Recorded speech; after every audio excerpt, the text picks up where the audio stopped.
2015 saw the centenary of one of the oldest churches in the Diocese of Cyprus in the Gulf. But St Barnabas Limassol isn't resting on its laurels.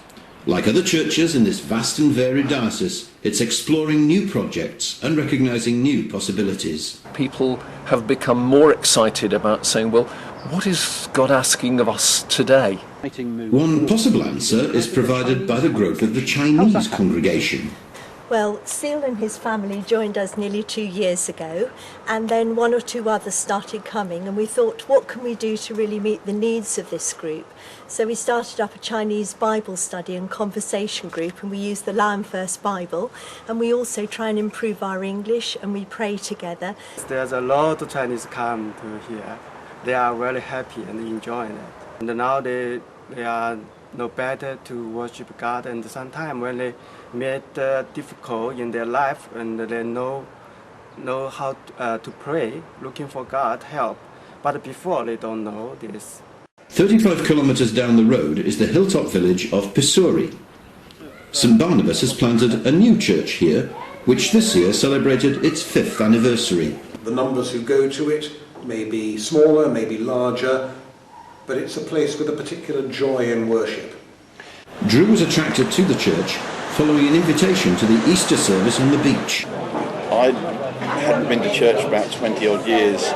When I left the army I joined the police, and I found it very difficult to make church because I worked 3 out of 4 Sundays. For both Drew and his wife, this was a second marriage, and they had never discussed religion before.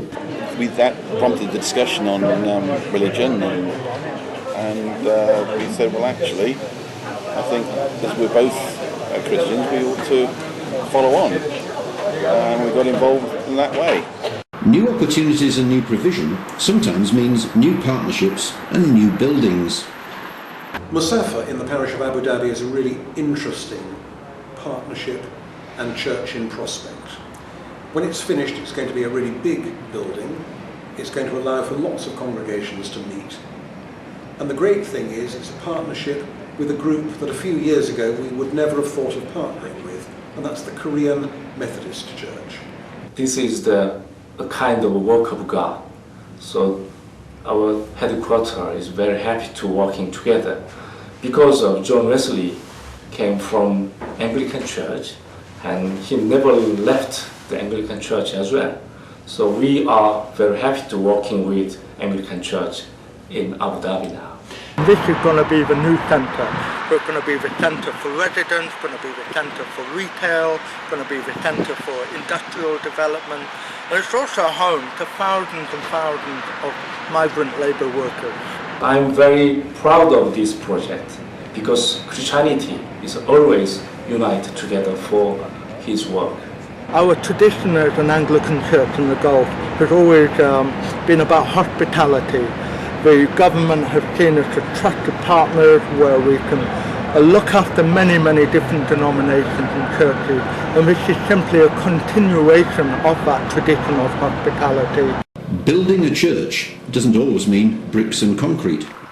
At the newly dedicated St Catherine's Church in Academic City in the Emirate of Dubai, the church comes essentially as a flat pack. You questioners looking for answers and searching for reasons and sense in it all. Come all you fallen and come all you broken, find strength for your body and food for your soul. Come to the feast, there is room at the table. Come, let us meet in this place with the King of all kindness who welcomes us in with the wonder of love and the power of grace. The wonder of love and the power of grace. It's one thing putting a worship space together, but how do you put a worshipping congregation together? And it was an area of Dubai that wasn't an easy reach for most of the churches. So it was Stephen Wright who first had that vision to actually say we need a church on this side of town. And that community has now been dedicated with a new name.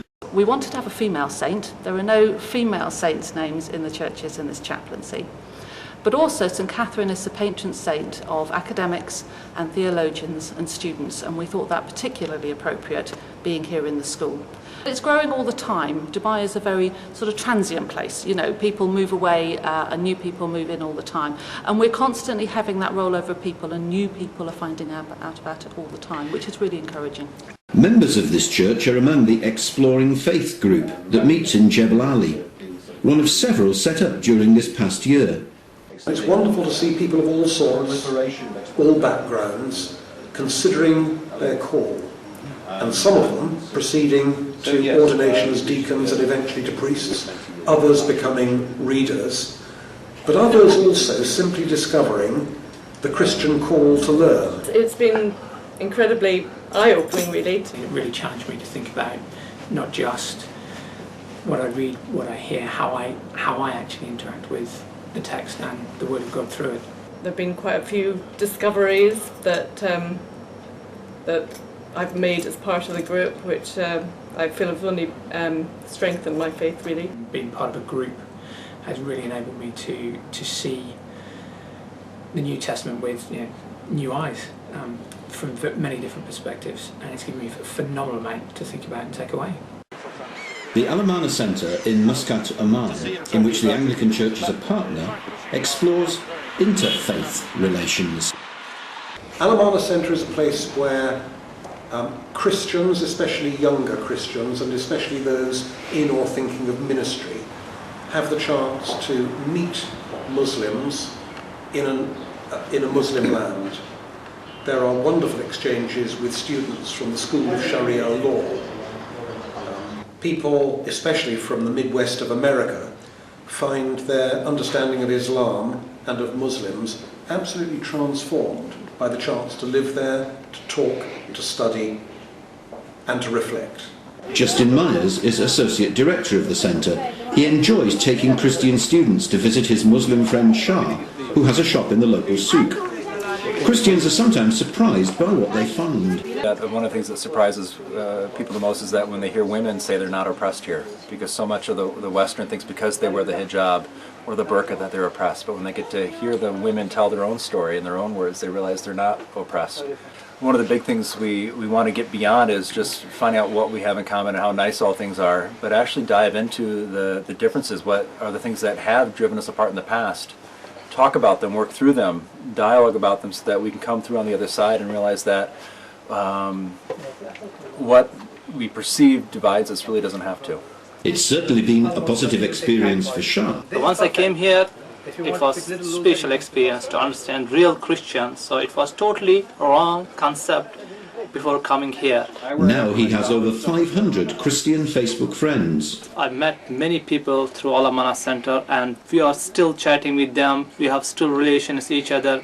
Chris Howitz is the Anglican chaplain in Oman. Our congregations typically end up quite ghettoized, so our work with the centre is to enable them to experience more about Islam and also be more confident in their faith. So for our congregations, we've organised with the Alamana Centre an Introduction to Islam course, which people attended to in a safe space, ask questions, understand more about their neighbours and those around them. What kind of response has he had from the congregation? I think this has been something that, although felt initially maybe a bit uncomfortable, has really helped them understand their own faith more, but also feel more confident to have those conversations with locals.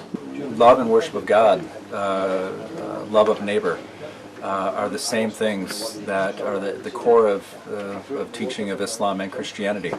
Is that our first thing is to worship God, adore God, revere God, but then also to be hospitable and to love your neighbor and to love whoever God puts in your life. A new building programme at the Anglican Church compound in Abu Dhabi has provided new opportunities for hospitality. The remodelled Church of St Andrews was rededicated in the autumn, and an honoured guest and speaker at the event was Sheikh Nahyan, as a video from the event records. In the United Arab Emirates, our resident population is a mixture of nationalities, ethnicity, religions, languages, and culture. Such diversity does not threaten our traditional Arab culture. On the contrary, we gain strength.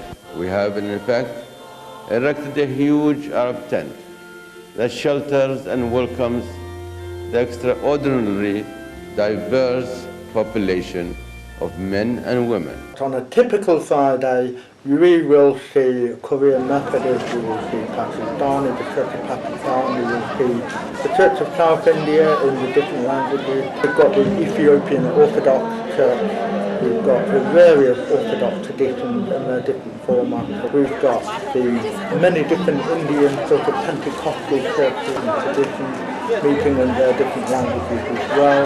We've just recently offered a home to the Indonesian Christian community and not that long ago to the community from Myanmar. Because we have to meet together in a shared compound, the Islamic government had given us the gift of ecumenical friendship, more so than we would back in the UK actually.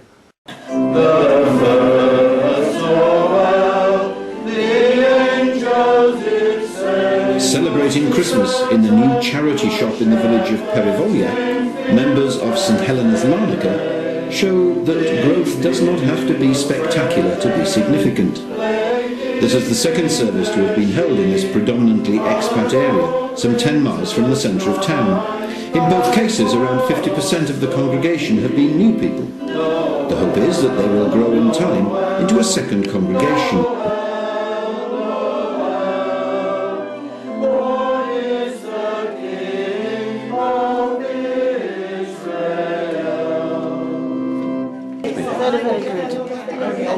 It's really excellent, and it's certainly outstretched to people who don't normally come to St Helena's, and hopefully we shall have some success, and they will come and visit us every Sunday in the church. I think it's great to be able to open up a place like this, a charity shop, and have a Christmas service full of local people. I think it's wonderful. I used to live here. I wish we'd done it years ago.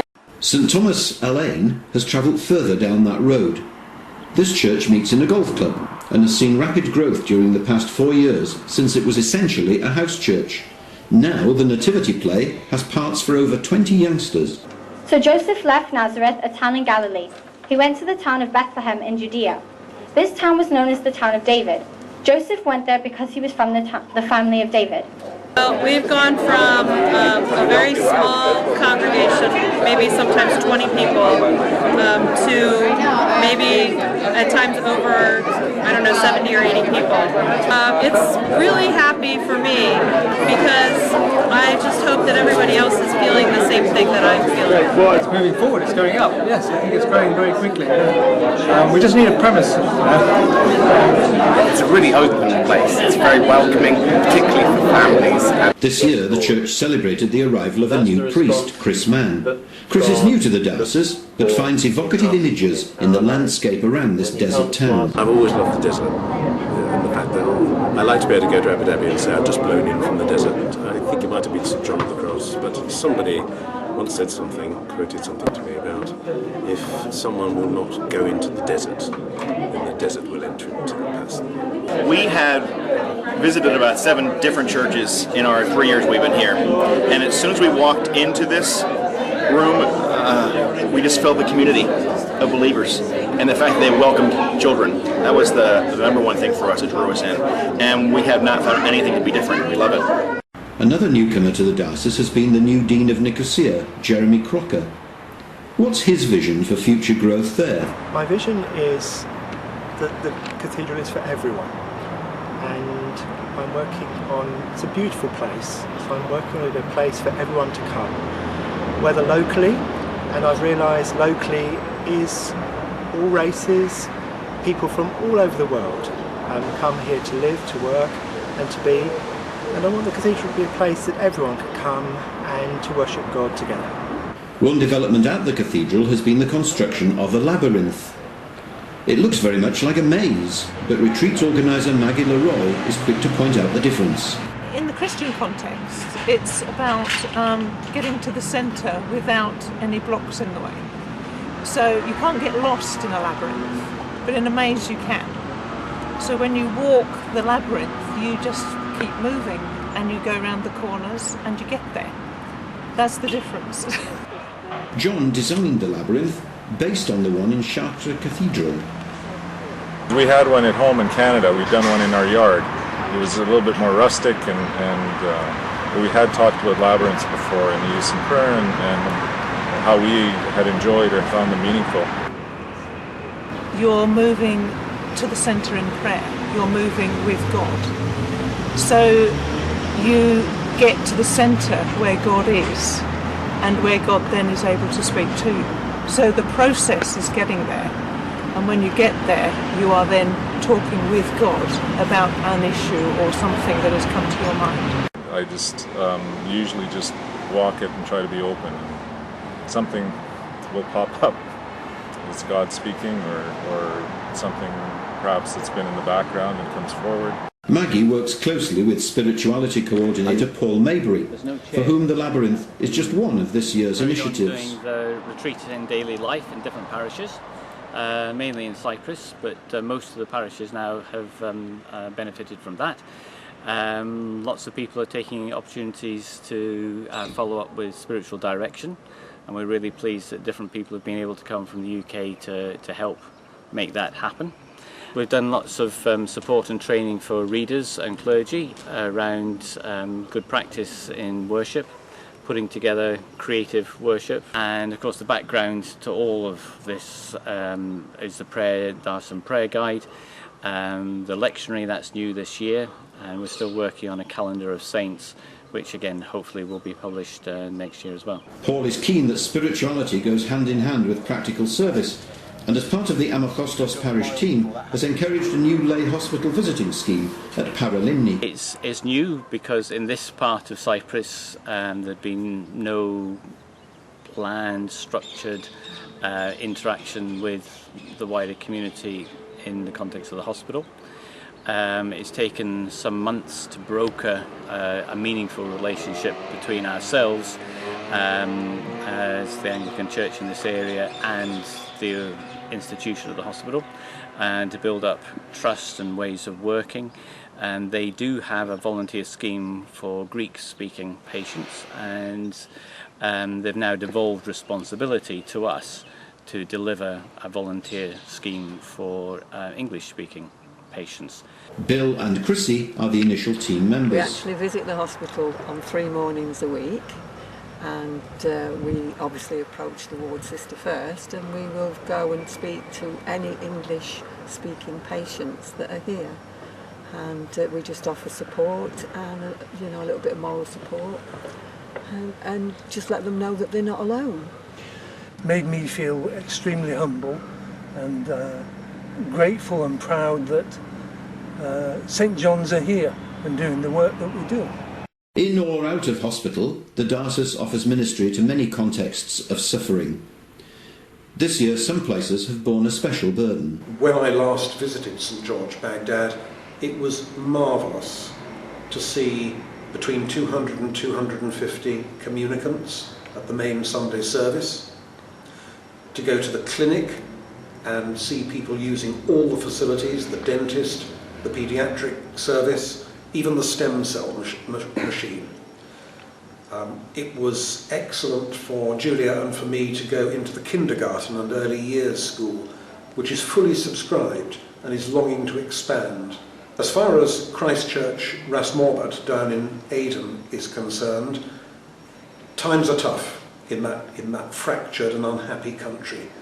But it's marvellous that even though we had to close the clinic, suspend operations from March to October 2015, nevertheless, as soon as it was feasible, all the doctors and staff, all of whom, by the grace of God, was safe, returned eagerly to do their work. And they've been confining themselves not only to the compound, they've also been going out into the streets and homes where people have been injured in the fighting. It's an absolute privilege to have Christchurch in the diocese. The diocese is in a significant place at a significant time, and whilst the need in places like Baghdad and Aden is very clear, even in the relative calm of Cyprus, the Church is involved in the ministry to refugees. A particular focus is the refugee camp at Kofi Nu. Jeff Graham is one of the visitors there. Regardless of whether they're coming from a Muslim background or Coptic background or Christian background within Syria or wherever, they're actually pleased to see the Christian presence, the visible presence of Christian ministers there, and the fact that we want to get involved in helping them. Christine Goldsmith, a regular visitor to the camp, has encouraged the churches on the island to provide Christmas presents for the almost 100 children there. There's been a great response. Parishes across the island have been incredible in their support to this initiative that I put forward as an idea only a few months ago. All of the parishes have joined me, and they will be joining me at the camp when we walk in with Father Christmas and the gifts for the children. I just go in there with a smile, with someone to talk to just be with them, and that makes such a difference in their lives, to know that people are caring, that people want to get to know these people. As the diocese approaches its 40th anniversary in this configuration, it does so with confidence, seeking new opportunities in the service of the God who makes all things new. All things new is a pretty good motto for Christians and the Church anyway. All things new and many renewed. But nothing is static in the life of faith. And in all the parts of our diocese, even ones that have been celebrating very significant milestones, 40 years, 100 years, all of us always need to be renewed by the Spirit and led further forward.